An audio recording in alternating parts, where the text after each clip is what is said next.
நாட்டை ஆளுவதற்கு விஜய் போன்ற நடிகர்களுக்கு என்ன தகுதி வந்துருச்சுங்க? நீங்க சொல்லுங்க. பொம்பளைய கட்டி முடிச்சு நடனமாடுறவன் அவன் படத்துல சாராயம் குடிப்பான், சிகரெட் தூக்கி போடுவான், அதையே பாட்டா சொல்லி கொடுப்பான். அப்புறம் விஜய் ஒரு பேட்டி ஒண்ணு கொடுத்தாரு, அருமையான பேட்டி. அதாவது நாம எல்லாம் கேட்க வேண்டிய பேட்டி. அவர்கிட்ட கேட்கறாங்க, நீங்க வந்து படத்துல நடிச்சீங்கல்ல, உங்களுக்கு ரொம்ப பிடிச்ச சீன் எது, நீங்க ரொம்ப ரசிச்சு பண்ண சீன் எதுன்னு கேட்கறாங்க. அதனால சொல்றான், ஒரு படத்துல இந்த பக்கம் பாத்ரூம்ல அவர் குளிச்சுட்டு இருப்பாரு, அந்த பக்கம் பாத்ரூம்ல ஹீரோயின் குளிச்சுட்டு நினைச்சு முதுகுல கை விட்டு சோப் போடுவாரா. அது ஹீரோயின் இல்லையா, ஹீரோயினுடைய அம்மாவா, மாமியாருக்கு முதுகுல சோப் போட்ட சீனு. நான் ரொம்ப ரசிச்சு நடிச்சுங்க. இதெல்லாம் போட்டுக்காருங்க நம்ம பிள்ளைங்களுக்கு. நாளைக்கே விஜய் சிஎம் இருந்தா நயன்தாராலாம் நாளைக்கு வந்து அமைச்சர் ஆயிடுவா. நயன்தாரா, கீர்த்தி சுரேஷ் இவர்களாம் நாளைக்கு அமைச்சர்கள். இப்ப நம்ம என்ன செய்யறது? விஷம் வாங்கி குடிச்சு செத்துரு. எப்படியா ஒரு கட்சி பாருங்க, விசில் சின்னோன்னு ஒண்ணு கொடுத்துட்டானுங்க, வச்சு எல்லா இடத்துலயும் ஊதுன்னு ஊதுறாங்க. Whistle whistle whistle whistle whistle தியேட்டர்ல விசில் அடிச்சாங்க குஞ்சு. அப்ப அவனுக்கு தெரியுது இந்த நாய்களுக்கு இதை கொடுத்தாதான் சரியா இருக்கும். படையாட்சியும் பறையரும் ஒன்று சேர்வாரா என்ற கேள்வி எழுப்பியவர்களே, இதோ தமிழக வாழ்வுரிமை கட்சியில் படையாட்சியும் பறையரும் ஒன்று சேர்ந்து நிற்கிறோம். வந்து பாரு, 30 ஆண்டுகளாக 4 முதலமைச்சர் 5 முதலமைச்சர்கள் மாறிவிட்டார்கள். 5 முதலமைச்சராக தீர்க்க முடியாத பிரச்சனையை சட்டமன்றத்தில் பேசி தீர்த்து வைத்தது தமிழக வாழ்வுரிமை கட்சியின் தலைவர் அண்ணன் வேல்முருகன். அதனால அங்க ஒரு சீட்டு தேவைப்படுது. பாப்பான் பாருங்க, எல்லா கட்சியிலும் இருப்பான்.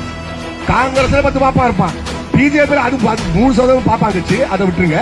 காங்கிரஸ் 10 கட்சி 10 பாப்பா இருப்பான். கம்யூனிஸ்ட், உலகத்தில் மிகப்பெரிய சித்தாந்தத்தை பேசிய கம்யூனிஸ்ட் நாடுகள், உலகத்தில் இன்றைக்கும் கம்யூனிஸ்ட் நாடுகள் சாட்சியாக இருக்கிறது. ஆனால் இந்தியா என்கிற ஒரு உழைக்கின்ற மக்களை பெரும்பான்மையாக கொண்ட கம்யூனிஸ்ட் சித்தாந்தம் ஏன் இந்த நாட்டில் எடுபட முடியவில்லை? அந்த கட்சியில 10 பாப்பாங்க. இது மன்னராட்சி காலமா இருந்தீங்கன்னா முதலாக பெரியார் கிளர்ச்சி பேசி முதலாக இந்த சனாதன தர்மத்தை உடைக்க வேண்டும் என்று பேசும் பொழுது முதல் மாநாட்டிலேயே பெரியாரை தூக்கி தூக்குல போட்டிருப்பான். இந்த வாக்கு என்கிற அதிகாரம், இதை ஏன் நான் குறிப்பிட்டு சொல்றேன்னா, தேர்தல் வரப்பொழுது நாமெல்லாம் என்ன செய்வோம்?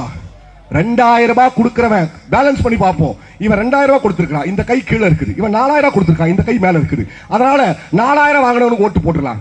2000 கொடுத்தவனுக்கு வீட்டுல 4 ஓட்டு இருக்குது, 4000 கொடுத்தவனுக்கு 3 ஓட்டு, 2000 கொடுத்தவன் பாவம், அவனை என்ன செய்வான்? அவனுக்கும் ஒரு ஓட்டு என்று வாக்கை காசை வைத்து நாம் இடைபிடித்து வைக்கிறோம்ல. அப்ப அதுவும் என்னன்னா, படத்துல நடிச்சுட்டாரு, இவரு தெரியாது, அவரு தான் துப்பாக்கி படத்தில் நடிச்சாரு, அவரு தான் இந்த படத்தில் நடிச்சாரு, இந்த நயன்தாரா கூட டான்ஸ் ஆடினாரு, அவரு தான், அவருக்கு ஒரு ஓட்டு போட்டு விட்டுருவோம். வீட்டில் இருக்கிற 4 ஓட்டு 4 பேருக்கு கண்ண மூடிட்டு போடு. போன தடவை நான் ஜெயலலிதாக்கு போட்டுட்டேன், இந்த தடவை வந்து கருணாநிதிக்கு போடுறேன், இந்த தடவை நான் கருணாநிதிக்கு போட்டேன், அடுத்த தடவை ஜெயலலிதாக்கு போடுறேன். இப்படி மாத்தி மாத்தி மண்ட குழப்பத்திலேயே ஓட்டு போடுறோம்ல. இந்த வாக்கின் வலிமை என்னன்னு யோசிச்சு பாருங்க. இந்த வாக்கின் வலிமை என்னன்னு யோசிச்சு பாருங்க. இந்த வாக்கின் வலிமை தான், பேரன்பு கொண்டவர்களே, இந்த வாக்கின் வலிமை தான். நீங்க யோசிச்சு பாருங்க. காலம் காலமாக நாம் சட்டை அணியக்கூடாது என்று ஆண்டைகள் கூறினார்கள், சட்டை போடக்கூடாது. இவனுக்கெல்லாம் ஏன் சட்டை? அப்படியே ஜமீன்தார் வராரு, ஆண்டை வராரு, குருக்கள் வராருன்னா, இந்த கும்பகோணத்தில் கூட நிறைய பேர் அவாதான் இருக்கிறா. காலையில கும்பகோணத்தில் காப்பி சாப்பிட்டு சாயந்தரம் அமெரிக்காவில் போய் கக்கா போற மாமாக்கள் மாமிக்கள் நிறைய பேர் கும்பகோணத்தில் இருக்கா. அவளா வந்தான்னு வச்சுக்கோங்களேன், நாமெல்லாம் என்ன பண்ணணும்? துண்டு எடுத்து கக்கத்துல வச்சுக்கணும். சாமி வணக்கம் சாமி, சாமி என்ன, அவருக்கு மட்டும் 2 கொம்பு முளைச்சிருக்கா? இப்ப சாமினா 4 கை 4 காலோடு இருக்கணும், இல்ல 2 தலையாவது இருக்கணும், இல்ல 6 தலை இருக்கணும். அவனுதான் ஒரு தலை 2 கை 2 கால் தான் இருக்குது. நானும் ஒரு தலை 2 கை 2 கால் இருக்குது. நான் கருப்பா இருக்கிறேன். என் நிலத்தில் பிறந்தவன் கருப்பா தான் இருப்பான். என் நிலத்தின் அடையாளம், என் நிலத்தில் பிறக்கிற கருப்பா தான் இருக்கிறான். வெள்ளையா இருக்கிற நீ தான் எங்கிருந்தோ வந்திருக்கிற, வெள்ளையா இருக்கிற நீ தான் எங்கிருந்தோ வந்திருக்கிற. நான் இந்த மண்ணை சேர்ந்தவன். ஆனா எங்கிருந்தோ வந்தவனை பார்த்து நான் சாமின்னு கும்பிடணுமா? நீங்க யோசிச்சு பாருங்களேன். ஒரு 10 வயசு ஒரு பாப்பா குழந்தை, ஒரு பிராமண குழந்தை, ஒரு 10 வயசு குழந்தை இருக்குன்னு வச்சுக்கோங்களேன். அது 70 வயசு ஒரு முதியவரை வேற சாதி, அவர் சொன்ன மாதிரி ஒரு சூத்திர சாதியில் இருக்கிற 70 வயசு, அவர் பேர் என்ன இருக்கும்? ஏதோ ஒரு குப்பனோ சுப்பனோ இருக்குன்னு வச்சுக்கோங்களேன். ஒரு 10 வயசு பிராமண குழந்தை 70 வயசு முதியவரை எப்படி கூப்பிடும்? டே குப்பா இங்க வாடா. எப்படி? டே குப்பா இங்க வாடா. நம்ம என்ன பண்ணணும்? போய் சாமி சொல்லுங்க சாமி, 10 வயசு பையனை சாமி சொல்லுங்க சாமி. ஏன்? அவருக்கு குடிமி இருக்குது, அவருக்கு சைடுல நூல் இருக்குது, நமக்கு அது இல்ல. அப்ப நீங்க யோசிச்சு பாருங்க, இந்த பெரியாரிய இயக்கங்கள், தந்தை பெரியார் ஏற்படுத்திய தாக்கம் ஏன் இன்னைக்கு வரைக்கும் பெரியாரை பார்த்து பயப்படுறான்? பெரியாரின் கைத்தடி தான் அந்த பூணூலை இழுத்து போட்டு அறுத்தது. அதனால தான் பெரியாரை பார்த்து இன்னைக்கு வரைக்கும் பயப்படுறான். என்ன பண்ணாரு பெரியார்? இங்க ராமசாமி குப்புசாமி என்கிற பேர்லாம் இருக்குதுல, அந்த பேரை யார் சூட்டினார்? தந்தை பெரியார் சூட்டினார். குப்பா இங்க வாடான்னு சொல்றவன் வாயால குப்புசாமி. நம்ம அவரை பார்த்து சாமின்றல, இனி என்னை பார்த்தும் நீ சாமி என்று கூப்பிடு என்று மேடை போட்டு முழங்குவதற்கு அதிகாரம் கொடுத்தது இந்த மக்களாட்சி. நீங்க மன்னராட்சியா இருந்தா என்னைக்கோ பெரியார் முதல் கூட்டத்தில் பேசும்போது பெரியார் தூக்குல போட்டிருப்பான். நீங்க புரிஞ்சுக்கணும் இந்த ஆட்சி எப்படிப்பட்டது, இந்த அதிகாரம் எப்படிப்பட்டது. இதை நம்ம ஏன் இன்னமும் வஞ்சிக்கப்பட்டிருக்கிறோம்னா அதுக்கு காரணம் நம்மளும் ஒரு காரணம் தான். அதை புரிஞ்சுக்காக சொல்றேன். இது மன்னராட்சி காலமா இருந்ததுன்னா முதலாக பெரியார் கிளர்ச்சி பேசி முதலாக இந்த சனாதன தர்மத்தை உடைக்க வேண்டும் என்று பேசும் பொழுது முதல் மாநாட்டிலேயே பெரியாரை தூக்குல போட்டிருப்பான். ஆனால் என்ன பண்ண முடியும்? பெரியாரை ஜனநாயகத்தின் அடிப்படையில் ஜனநாயகத்தை ஏற்றுக்கொண்ட நாடு, சட்டத்தின் ஆட்சி நடக்கின்ற நாட்டில் பெரியார் என்ன செய்ய முடியும்? கைதுதான் செய்ய முடியும். அதுவும் இந்த காங்கிரஸ் கட்சியில பார்த்து பாப்பான் பாருங்க, எல்லா கட்சியிலும் இருப்பான். காங்கிரஸ்ல 10 பாப்பா இருப்பான், பிஜேபி அது 3% பாப்பான் கட்சி, அதை விட்டுருங்க. காங்கிரஸ் 10 கட்சி 10 பாப்பா இருப்பான். கம்யூனிஸ்ட் உலகத்தில் மிகப்பெரிய சித்தாந்தத்தை பேசிய கம்யூனிஸ்ட் நாடுகள், உலகத்தில் இன்றைக்கும் கம்யூனிஸ்ட் நாடுகள் சாட்சியாக இருக்கிறது. ஆனால் இந்தியா என்கிற ஒரு உழைக்கின்ற மக்களை பெரும்பான்மையாக கொண்ட கம்யூனிஸ்ட் சித்தாந்தம் ஏன் இந்த நாட்டில் எடுபட முடியவில்லை? அந்த கட்சியில 10 பாப்பா இருந்தான். அந்த கட்சியை 2ஆ உடைச்சு இந்தியா விடுதலை பெறும் போது எதிர்கட்சி வரிசையில் இருந்த கம்யூனிஸ்ட் இன்னைக்கு எங்க இருக்குன்னு தெரியல. 2 சீட்டு 3 சீட்டுக்கு நின்றுச்சு. 100 ஆண்டு பாரம்பரியம் பேச கம்யூனிஸ்ட் கட்சிகள் முடிச்சுட்டான். எல்லா இடத்துலயும் ஸ்லீப்பர் செல் மாதிரி உள்ள உட்காந்து ஒட்டுணி மாதிரி ரத்தத்தை குடிச்சு அந்த கட்சி அந்த அமைப்பை தத்துவத்தை அழிச்சு முடிச்சிருவான். அப்போ இப்படிப்பட்ட ஒரு நிலையை இந்த RSS சங் பரிவார் கூட்டங்கள் அனைத்து மட்டத்தில் இருந்துமே அவர்கள் செய்து கொண்டிருப்பார்கள். இந்த மக்களை எப்படியாவது என்ன நோக்கம் இவர்களுக்கு?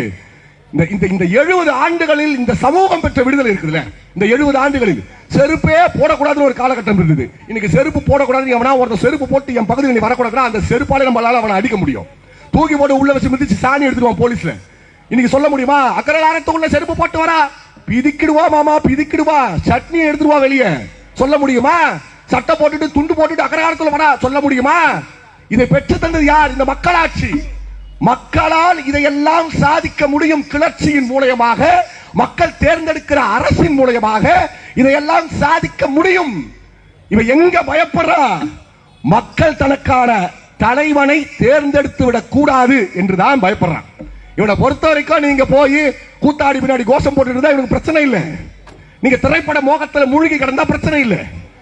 பெண்கள் அதிகமாக பெண்களை எதிர்க்குள் கொண்டு போய் சிக்க வைக்கிறான். நாடகம், பிக் பாஸ் போன்ற கலாச்சார சீரழிவு, இதற்குள்ள நீங்க இருந்தா பிரச்சனை இல்லை.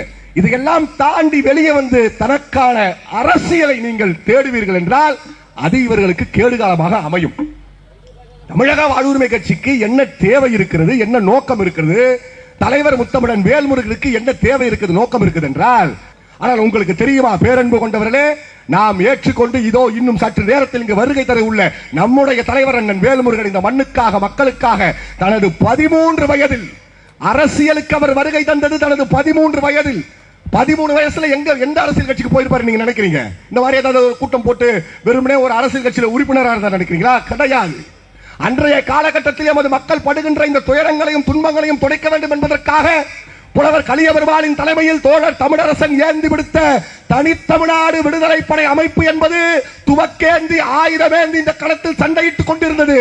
தனது 13 வயதில் அந்த ஆயுதமேந்திய விடுதலை களத்தில் சிவப்பு துண்டை தனது தோளில் அணிந்து கொண்டு இந்த நாட்டின் விடுதலைக்காக, மண்ணின் விடுதலைக்காக எமது தலைவர் அண்ணன் முத்தமிழன் வேல்முருகன் தனது 13ஆம் வயதில் முழங்கினார். இன்று வரை இந்த களத்தில் எந்த ஒரு சமரசம் செய்யாமல் தமிழ் தேசிய களத்தில் எமது தலைவர் அண்ணன் வேல்முருகன் இந்த மண்ணில் களமாடி கொண்டிருக்கிறார். இன்றைக்கும் நிற்கிறார், என்றைக்கும் நிற்பார். அப்ப இப்படிப்பட்ட தலைவன் புரட்சியாளர் படைபாபா கூறுவது போல்தான், வீர கதைகளை படிக்கடா, சீலகழிஞ்சவன் பின்னால போறவனோடலாம் அவனையெல்லாம் தலைவர்னு ஏத்துக்கிட்டு தெரியாதீங்க, வீர கதைகளை படிக்கடான்னு பேசுவார். நாம அப்படியா படிக்கிறோம்? அப்படியா படிக்கிறோம்? நீங்க சொல்லுங்க, நமக்கெல்லாம் யார் தலைவர்? இன்றைக்கு இருக்கிற இளைய சமுதாயம் பேஸ்புக், யூடியூப் இதெல்லாம் திறந்தா அவமானமா இருக்குது. பெண்கள் இந்த நாட்டை பெண்கள் தான், பெண்கள் முன்னேற்றம் அடைய வேண்டும், பெண்களுக்கு சம பங்கு தர வேண்டும், 50 விழுக்காடு பெண்களுக்கு வேலை வாய்ப்பிலும் படிப்பிலும் முன்னுரிமை கொடுக்க வேண்டும் என்று நாம் பேசிக் கொண்டிருக்கிற இந்த சமுதாயத்தில் தான் ஒரு பொண்ணு சொல்லுது, என் வீட்டுல மொத்தம் 9 ஓட்டு, விஜய்க்கு ஓட்டு போடலாம் 9 பேரை விச வச்சு கொண்டுடுவேன்னு ஒரு பொண்ணு சொல்லுது. ஒரு அம்மா சொல்லுது, எனக்கு கல்யாணம் ஆயிடுச்சு, இருந்தாலும் விஜய ஒரே ஒரு தடவை கட்டி முடிச்சு முத்தம் கொடுக்க மாட்டேனான்னு நான் ஏங்குறேன்னு அந்த அம்மா சொல்லுது. அவங்க வீட்டுக்காரர் நினைச்சு நான் ரொம்ப கவலைப்படுறேங்க. உண்மையிலேயே பரிதாபம். அந்த ஆள் உண்மையிலே கோயில் கட்டி கும்பிடலாம் பொழுது அந்த ஆள் இன்னைக்கு வரைக்கும் அந்த ஆள் இந்த அம்மா எதுவும் பண்ணாம இருக்கிறான். அதுக்கே நம்ம இது பண்ணலாம். இன்னொரு அம்மா சொல்லுது, அந்த அம்மாவுக்கு ஒரே ஒரு குழந்தையா ரொம்ப கஷ்டப்பட்டு தவம் இருந்து ஒரு குழந்தை பெற்றுச்சான். அந்த குழந்தை ஐசியூல ரொம்ப சீரியஸா இருக்கான். இப்போ இந்த அம்மா வந்து டிவியில அந்த ஹாஸ்பிட்டல் உட்காந்து டிவியில பாக்குறான். அந்த நடிகர் விஜய் வந்து பனையூர்ல இருக்கிற பங்களாக்கு வராருன்னு செய்தி வந்துதான் யாருகிட்டயுமே சொல்லாம கொள்ளாம இந்த அம்மா அங்கிருந்து பஸ் பிடிச்சு விஜய பாக்குறது வந்துச்சான். இவெல்லாம் தாயின்னா அப்ப தாயெல்லாம் என்னன்னு சொல்றது? அப்ப நீங்க சொல்லுங்க, ஒரு சமுதாயம் இந்த நாட்டின் விடுதலைக்காக களமாற்றியவர்களை கொண்டாட இருக்கிறது எத்தனை பேருக்கு தெரியும்? இன்னைக்கு தீரன் சின்னமலையோட நினைவு நாள் எத்தனை பேருக்கு தெரியும்? தீரன் சின்னமலைன்னு ஒருத்தர் இருந்தார் எத்தனை பேருக்கு தெரியும்? முதல்ல சொல்லுங்க. யாருக்குமே தெரியாது. அதை வந்து தெரிஞ்சுக்க வேண்டிய அவசியமே கிடையாது. நாட்டை ஆளுவதற்கு விஜய் போன்ற நடிகர்களுக்கு என்ன தகுதி வந்துருச்சுங்க? நீங்க சொல்லுங்க. பொம்பளைய கட்டி முடிச்சு நடனமாடுறவன் அவன் படத்துல சாராயம் குடிப்பான், சிகரெட் தூக்கி போடுவான், அதையே பாட்டா சொல்லி கொடுப்பான். இதை பார்த்து நீங்க உங்களுடைய பிள்ளைகளை வளர்க்க போறீங்களா? இப்ப நான் சொல்றேன், எனக்கு ஒரு பையன் இருக்கிறான், அவனுக்கு 6 வயசு ஆகுது. என் பையனுக்கு என் தலைவர் இன்றைக்கு கூட்டத்தில் பேசுவதை என் மகனுக்கு போட்டு காட்டி, டிவியில போட்டு காட்டி, இல்ல செல்போன்ல போட்டு காட்டி பார், நம் தலைவர் அண்ணன் வேல்முருகன் பேசுறத பார். இந்த இனத்தின் விடுதலைக்காக, தமிழ் மொழிக்காக, தாய்மொழிக்காக, உனக்காக, எனக்காக, நம்முடைய எதிர்காலத்துக்காக இந்த தலைவர் பேசுவதை பார் என்று நான் போட்டு காட்ட முடியுங்க. அதை பார்த்து என் பையன் நல்லா வளருவான், எனக்கு நம்பிக்கை இருக்குது. நீங்க சொல்லுங்க. விஜய் ஒரு பாட்டு ஒன்று பண்ணாரு, டாடி மம்மி வீட்டில் இல்ல, தடவோட யாரும் இல்ல, விளையாடு ஓமா உள்ள. உங்க பையனுக்கு பொண்ணுக்கு இது போட்டு காட்டுவீங்களா? போட்டு காட்டி சொல்லி கொடுப்பீங்களா? பாருப்பா, டாடியும் மம்மியும் வீட்டில் இல்லைனா நீ சும்மா இருக்காத, யாரையாவது கூட்டிட்டு வா, உனக்கு தடை போறதுக்கு யாரும் இல்ல, நீ கதவை தாப்பால் போட்டு நல்லா விளையாடு ராஜா அப்படின்னு சொல்லி கொடுப்பீங்களா? நீங்க சொல்லுவீங்களா? சொல்லுங்க. அப்புறம் விஜய் ஒரு பேட்டி ஒன்று கொடுத்தாரு, அருமையான பேட்டி. அதாவது நாம எல்லாம் கேட்க வேண்டிய பேட்டி. அவர்கிட்ட கேட்கறாங்க, நீங்க வந்து படத்துல நடிச்சீங்கல்ல, உங்களுக்கு ரொம்ப பிடிச்ச சீன் எது, நீங்க ரொம்ப ரசிச்சு பண்ண சீன் எதுன்னு கேட்கறாங்க. அதுக்கு நானும் நினைச்சேன், அவர் ஏதாவது வந்து இல்லங்க நான் வந்து இந்த மக்களுக்காக போராடினது நான் ரொம்ப ரசிச்சேன், நான் அதை பண்ண இதை பண்ணேன். அந்த ஆளு சொல்றான், ஒரு படத்துல இந்த பக்கம் பாத்ரூம்ல அவர் குளிச்சிட்டு இருப்பாரு, அந்த பக்கம் பாத்ரூம்ல ஹீரோயின் குளிச்சிட்டு இருக்குன்னு நினைச்சு முதுகுல கை விட்டு சோப் போடுவாராம். அது ஹீரோயின் இல்லையா, ஹீரோயினுடைய அம்மாவா, மாமியாருக்கு முதுகுல சோப் போட்ட சீனு நான் ரொம்ப ரசிச்சு நடிச்சேங்க. இதெல்லாம் போட்டு காட்டுங்க நம்ம பிள்ளைங்களுக்கு, இதெல்லாம் போட்டு காட்டி இப்படி வளரு ராஜா, இப்படி வளரு. கோபம் வருதுல நம்ம சொல்லும் போதே, இப்படி எல்லாம் நம்ம பிள்ளைக்கு நம்ம பேசுவோமா, சொல்லி காட்டுவோமா? அப்ப இவெல்லாம் இந்த நாட்டை ஆண்டு விட்டால் நீங்க யோசிச்சு பாரு. நாளைக்கே விஜய் எல்லாம் சிஎம்னா, நாளைக்கே விஜய் சிஎம் இருந்தா நயன்தாராலாம் நாளைக்கு வந்து அமைச்சர் ஆயிடுவா. நயன்தாரா, கீர்த்தி சுரேஷ் இவர்களாம் நாளைக்கு அமைச்சர்கள். இப்ப நம்மளாம் என்ன செய்யறது? விஷம் வாங்கி குடிச்சு செத்துடலாம். விஜய் எல்லாம் இந்த நாட்டின் முதலமைச்சராக மாறிவிட்டால் ஒட்டுமொத்த மானத்தமிழனும் விஷம் அறிந்து செத்து விடலாம். அந்த ஆட்சியில வாழ்றதுக்கு முன்னும் முடியவே முடியாதுங்க. ஒண்ணு ஆயுதமேந்திய கிளர்ச்சி படையை உருவாக்கி 10 பேரை போட்டு தள்ளி செத்துறோம், இல்லனா இனிமேல் இந்த நாட்டில் வாழ்றது நான் தகுதி இல்லைன்னு நம்ம தூக்க மாட்டோம், விஷம் குடிச்சா செத்துடலாம். எப்படியா ஒரு கட்சி இங்க பாருங்க, விசில் சீனோன்னு ஒன்று கொடுத்துட்டானுங்க, வச்சு எல்லா இடத்துலயும் ஊதுன்னு ஊதுறானுங்க. Whistle whistle whistle whistle whistle தியேட்டர்ல விசில் அடிச்சாங்க குஞ்சு. அப்ப அவனுக்கு தெரியுது இந்த நாய்களுக்கு இதை கொடுத்தாதான் சரியா இருக்கும். அதோட இந்த புஷியானது சொல்றாரு, அவரை இட்டுட்டு போறதுக்கு எங்களுக்கு அவ்வளோ கஷ்டமா இருக்குது, அவரை இட்டுட்டு போக முடியலையா. எனக்கு அது சொல்லும் போது எனக்கு ஒரு ஞாபகம் வரும். நான் என் வீட்டில் ஒரு நாய் வளர்த்துட்டு இருந்தேன். அது வந்து லேபு, பார்க்கறதுக்கு நல்லா புஷ்டியா இருக்கும், சூப்பரா இருக்கும் பார்க்கறதுக்கு. குலைச்சதுன்னா அப்படியே ஒரு 500 மீட்டர் வரைக்கும் கேட்கும், அவ்வளோ அருமையா குலைக்கும். ஆனா எந்த நாயை பார்த்தாலும் ஓடிடும், குலைக்க மட்டும் தான் செய்யும், கடிக்காது. அதுக்கு சண்டை போட தெரியாது, நம்ம நாட்டு நாயெல்லாம் பார்த்தா ஓடிடும். அந்த நாயை வந்து காலையில சாயந்தரம் நான் வெளியே வாக்கிங் கூட்டிட்டு போவேன். அப்படி வாக்கிங் கூட்டிட்டு போனா ரோட்ல இருக்கிற நாயெல்லாம் அதை தான் பார்த்து குலைக்கும். ஒரே சுத்து போட்டு ஒரு 10 மணி நாய் சுத்து போட்டு ரோட்ல இருக்கிற நாயெல்லாம் குலைக்கும். நான் ஒரு கையில ஒரு கட்டையை வச்சுக்கிட்டு அந்த நாயெல்லாம் திருப்பிக்கிட்டே இருக்கணும். டெய்லி கூட்டிட்டு போனா ஒரு நாள் மனைவி சொல்லிச்சு, அவங்க நாயை வாக்கிங் கூட்டிட்டு போலியா, இதை இட்டுன்னு வரதுக்குள்ள எனக்கு உயிரே போகுதுன்னு சொன்னேன். அதே புசியானு சொல்றாரு, அவரை இட்டுன்னு போறதுக்குள்ள எங்களுக்கு உயிரே போகுதுன்ட்டு. ஏன் கூட்டிட்டு வர வச்சுக்கோ, பனையூர் பங்களால பூட்டி வச்சுக்கோ. மக்களுடைய வலிவேதனை தெரியாதெல்லாம் எதுக்கு இந்த மண்ணில் அரசியல் பண்ணணும்? 2026 நேரா வந்து ஒரு முதலமைச்சர், நீங்க சொல்லுங்க, ஏதாவது ஒரு மக்களின் கஷ்ட நஷ்டத்தில் அவர் பங்கெடுத்துப்பாரா? நம்மளுடைய வலிவேதனைகளை ஒரு தெரியுமா? நீங்க சொல்லுங்க. ஆனா நம்ம எல்லாம் என்ன பண்றோம், விஜய் வந்துட்டார், அவர் பார்க்கறதுக்கு போய் 40 பேர் செத்தாலும் பரவாயில்ல, மறுபடியும் பார்க்கறதுக்கு போறேன். இந்த சமுதாயம் எங்கு செல்கிறது? இந்த மக்களுக்காக உழைக்கின்ற தலைவர்களை இந்த சமுதாயம் ஏற்கவில்லை என்றால் எத்தனை ஆண்டுகளுக்கு பிறகு இந்த சமுதாயம் விடுதலை பெறும்? இன்னைக்கே நீங்க சொல்லுங்களேன். இன்னைக்கு தமிழ் தேசியம் பேசுறேன், நானும் தமிழ் தேசியவாதி தான், சில பேர் கிளம்பி இருக்கிறான். அவன் என்ன சொல்றான், இந்த சமுதாயத்தில் இருக்கக்கூடிய அருந்ததியர் மக்களை பார்த்து இவரெல்லாம் வந்தேறி, இவர்களுக்கும் இந்த மண்ணுக்கும் சம்பந்தம் இல்லை அப்படின்னு பாதி பேர் பேசுறான். சாதி ரீதியான பிளவுகளை ஏற்படுத்துறான். பிராமண கடப்பாறையை கொண்டு வந்து நான் வந்து இங்க வந்து அதை செஞ்சிருவேன் இதை செஞ்சிருவேன் பல பேர் பேசுறான். பேரன்பு கொண்டவர்களே, தமிழக வாழ்வுரிமை கட்சியை பொறுத்தவரை நாம் ஒரு தமிழ் தேசிய அமைப்பு. நாம் இந்த மண்ணின் விடுதலைக்காக, இந்த மண்ணின் மேன்மைக்காக தொடர்ச்சியாக இந்த மண்ணில் தமிழக வாழ்வுரிமை கட்சி களமாடி கொண்டிருக்கிறது. நாம் மிக தெளிவாக கூறுகிறோம், தமிழ்நாட்டில் உள்ள எந்த ஒரு சமூகத்தையும் நாம் மொழியின் அடிப்படையில் பிரித்து பார்க்கவே கிடையாது, ஒருபோதும் பார்ப்பது கிடையாது. இன்னும் சொல்லப்போனால் பேரன்பு கொண்டவர்களே, தலைவர் வேல்முருகன் ஒரு வன்னியர் சமுதாயத்தை சார்ந்தவர். பல பேர் சொல்றாங்க வேல்முருகன் கட்சி அது வன்னியர் கட்சி, அது வன்னியர் கட்சின்னு பல பேர் உருட்டாங்க. கிடையாது பேரன்பு கொண்டவர்களே, வன்னியர் சமுதாயத்திற்கும் சேர்த்த கட்சி தான். ஆனால் தமிழக வாழ்வுரிமை கட்சி என்பது தமிழ்நாட்டில் உள்ள ஒட்டுமொத்த தமிழ் சமுதாயத்தின் உரிமைக்காக பேசக்கூடிய கட்சி. வேல்முருகன் என்கிற தலைவன் இந்த மண்ணில் உள்ள அத்தனை தமிழ் சமுதாயத்துக்குமான தலைவன் என்பதை வன்னியர் சமூகம் அல்லாத நான் கூறுகிறேன். நான் வன்னியர் கிடையாது. நான் எனது தலைவர் அண்ணன் வேல்முருகனை ஏற்றுக்கொண்டு 6 ஆண்டுகளாக தொடர்ச்சியாக இந்த மண்ணில் நான் களமாடி கொண்டிருக்கிறேன். தலைவர் வேல்முருகன் கரங்களை பிடித்திருக்கிறேன். நான் வன்னியர் கிடையாது, நான் தென் தமிழ்நாட்டை சேர்ந்தவன். ஆனால் நான் கூறுகிறேன் பேரன்பு கொண்டவர்களே, என் சமுதாயம் இந்த மண்ணில் வேலை வாய்ப்பு பெற்று கல்வி பெற்று தலை நிமிர்ந்து என் சமுதாயம் வாழ வேண்டும் என்றால் வேல்முருகன் என்கிற ஒரு தலைவர் இந்த மண்ணில் ஆட்சி அரியணையில் ஏறினால் தான் முடியும். ஏனென்றால் தமிழக வாழ்வுரிமை கட்சியில் எந்த இடத்திலும் நாம் சாதி பார்ப்பதே கிடையாது. அதற்கு உதாரணம் பேரன்பு கொண்டவரே, பல பேர் நான் ஜாதியே பார்க்கணுமா, ஆனா அருந்ததிய மக்கள் அவங்களா வந்து தெலுங்கர்கள் வந்தேர்கள் என்ற வார்த்தையெல்லாம் பயன்படுத்துவான். எப்படி அவர்கள் நம்ம வந்தேர்கள் சொல்ல முடியும்? நீ சொல்லு, எவ்வளவு வலிகளை எவ்வளவு கொடுமைகளை அந்த சமுதாயம் அனுபவித்திருக்கிறது. நாம வீட்டுல மலம் கழிச்சா அதை நம்ம திரும்பி பாப்போமா? ஆனா இன்னைக்கு சாயந்தரம் கூட இந்த இடத்த ரோட்ல வந்து ஓரமா இருக்கிறதெல்லாம் பெருக்கிட்டு இருக்காங்க. அதுல ஒரு அம்மா அவங்க வெறும் கையில அங்க இருக்கிற குப்பை அங்கெல்லாம் அல்றாங்க. தலைமை சில உடனே போய் கேட்டாரு, அம்மா ஏமா வெறும் கையில அல்ற, கிளவுஸ் போட வேண்டியதுமா, இன்ஃபெக்ஷன் ஆயிட போதுமா? இன்று வரை அந்த நாட்டம் பயங்கரமான கடுமையான நாட்டம் இருக்குது. ஆனா அம்மா இதை நான் செய்யவில்லை என்றால் இதை யார் செய்வா? நான் தான் சாமி செய்யறவர், வழி கிடையாது, நான் செய்யறேன்னு சொல்லி எடுத்து போடுறாங்க. நம்ம எவ்வளவு மனசு வலிக்குது. இத்தனை ஆண்டு காலமாக வெறும் அடிமைத்தன்மையை மட்டுமே சுமந்து கொண்டிருந்த அந்த சமுதாயம் விடுதலை பெறாமல் தமிழ் சமுதாயம் விடுதலை பெற்று என்ன பயன் இருக்கிறது? அதை உணர்ந்த தமிழக வாழ்வுரிமை கட்சி எந்த அருந்ததிய மக்களை பார்த்து நீ தீண்ட தகாதவன், நீ மலமல்ல லாக்கி, நீ சாக்கடை அல்ல லாக்கி, நீ குப்பை வறுக்க லாக்கி என்று இந்த சமுதாயம் அருந்ததிய மக்களை பார்த்து வேளனம் பேசியதோ, கேலி பேசியதோ, புறம் பேசியதோ, அந்த சமுதாயத்தில் இருக்கிற பிரதிநிதிகளை நாங்கள் எங்கள் கட்சியில் தொகுதி செயலாளராக, மாவட்ட செயலாளராக, மாவட்ட ஆட்சியர் அலுவலகத்தில் சரிசமமாக கால் மீது கால் போட்டு எங்கள் தலைவர் அண்ணன் வேல்முருகன் படத்தை சட்டை பாக்கெட்டில் வைத்து அந்த மக்களுக்கும் அதிகாரத்தை பெற்று தந்திருக்கிறது தமிழக வாழ்வுரிமை கட்சி. நாங்கள் எங்கள் கட்சியில் சிறுபான்மை அணி, எஸ்சி அணி என்று யாரையுமே நாங்கள் பிரித்து பார்ப்பதே கிடையாது. இந்த மண்ணில் இருக்கக்கூடிய அத்தனை தமிழ் சமுதாயம் படையாட்சியும் பறையரும் ஒன்று சேர்வாரா என்ற கேள்வி எழுப்பியவர்களே, இதோ தமிழக வாழ்வுரிமை கட்சியில் படையாட்சியும் பறையரும் ஒன்று சேர்ந்து நிற்கிறோம். வந்து பாரு. நாடாரும் தேவரும் ஒன்று சேர்வாரா?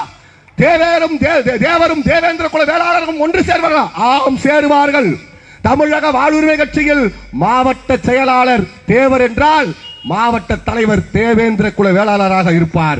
மாவட்ட செயலாளர் தேவேந்திர குல வேளாளர் என்றால் மாவட்ட தலைவர் நாடாராக இருப்பார்.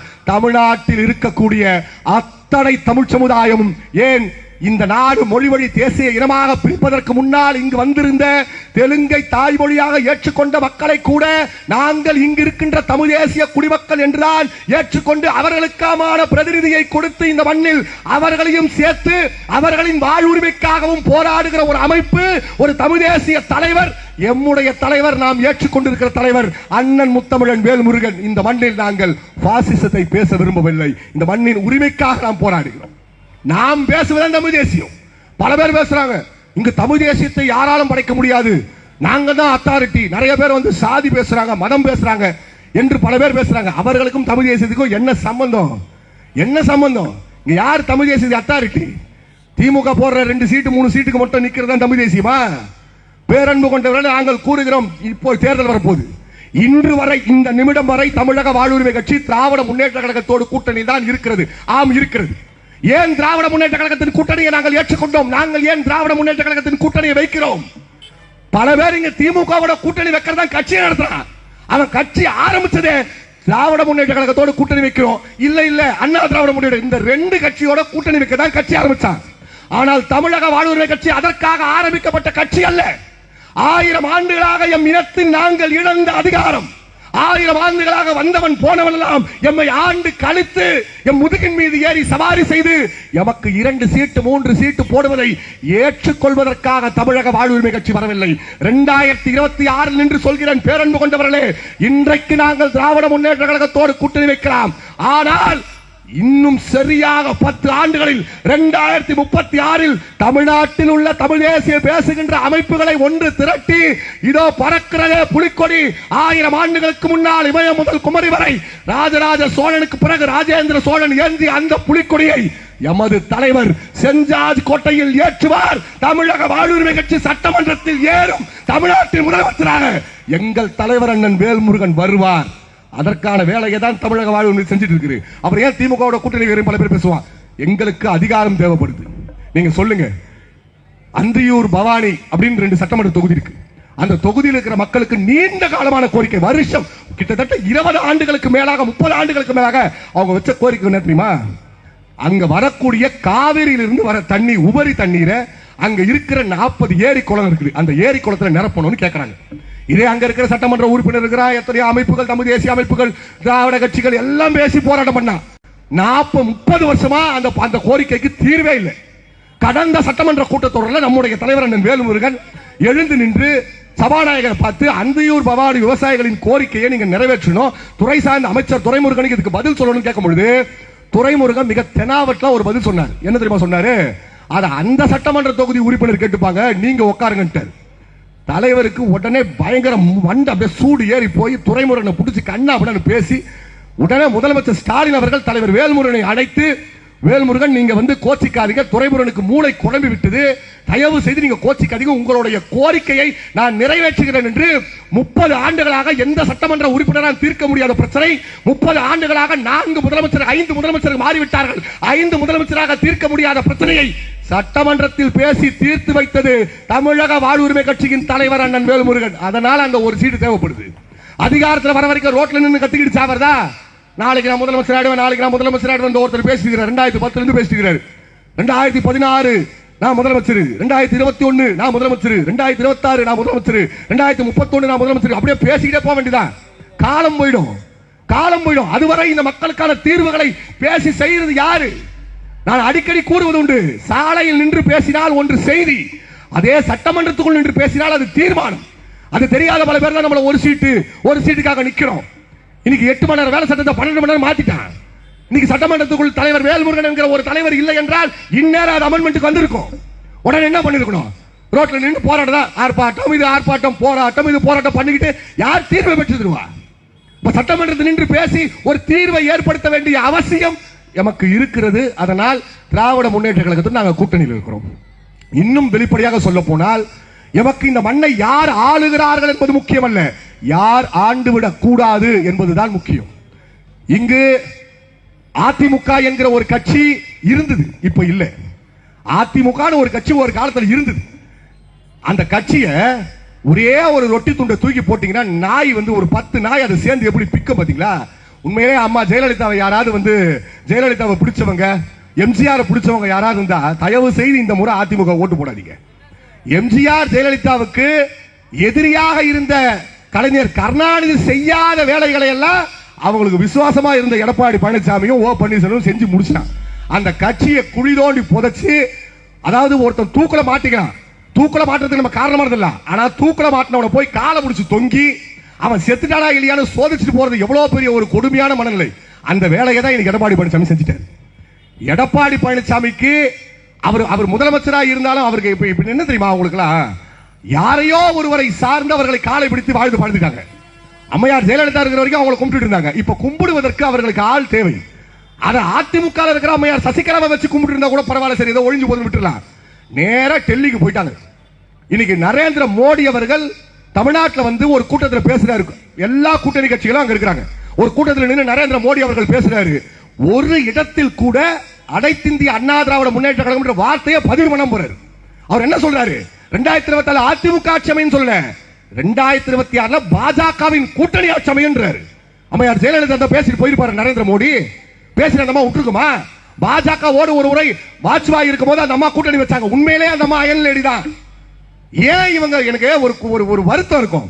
ஜெயலலிதா அதிமுக இருக்கிற வரைக்கும் அந்த அம்மா பேர் மட்டும் தான் வரும், வேற யாருமே தெரியாது. வேற யார் படமும் அந்த அம்மா போட விட மாட்டாங்க, வேற யார் பேரையும் அந்த அம்மா போட விட மாட்டாங்க. என்ன இவங்க பெரிய ஒரு அதிகார உச்சத்தில் இருக்கிறாங்க, இவங்க படம்லாம் போட்டாங்க யாருமே பேட்டி கொடுக்க மாட்டான். எந்த அமைச்சருமே மைக்க பார்த்தா தலையை குனிஞ்சிட்டு போயிடுவான். அதையும் மீறி கேட்டா புரட்சி தலைவி பொன்மன செம்மல் மக்கள் தாரகை மக்கள் திலகம் அம்மா ஜெயலலிதா நாமம் வாழ்க சொல்லிட்டு போயிட்டே இருந்துருவான். அதுக்கு மேல எதுவுமே பேச மாட்டான். ஏன் இந்த அம்மா இவங்களை போட்டு இப்படி டார்ச்சர் பண்ணுது, அவங்களையும் பேச விடணும். பேசினாங்க. அம்மையார் ஜெயலலிதா செத்ததுக்கு அப்புறம் செல்லூர் ராஜு, கடம்பூர் ராஜு, ஆர்பி உதயகுமார், எடப்பாடி பழனிசாமி, இந்த தஞ்சாவூர்ல நின்று பேசினாரு, கம்பராமாயணத்தை எழுதிய சேக்கிழார், ஏன் இவர்களெல்லாம் பேச விடாம அந்த அம்மா வச்சுட்டு இருந்து வெளியே வந்த பூரா முட்டா பீசு. ஒருத்தருக்கும் பேசவும் தெரியாது, ஆட்சி நடத்த தெரியாது, அதிகாரம் தெரியாது.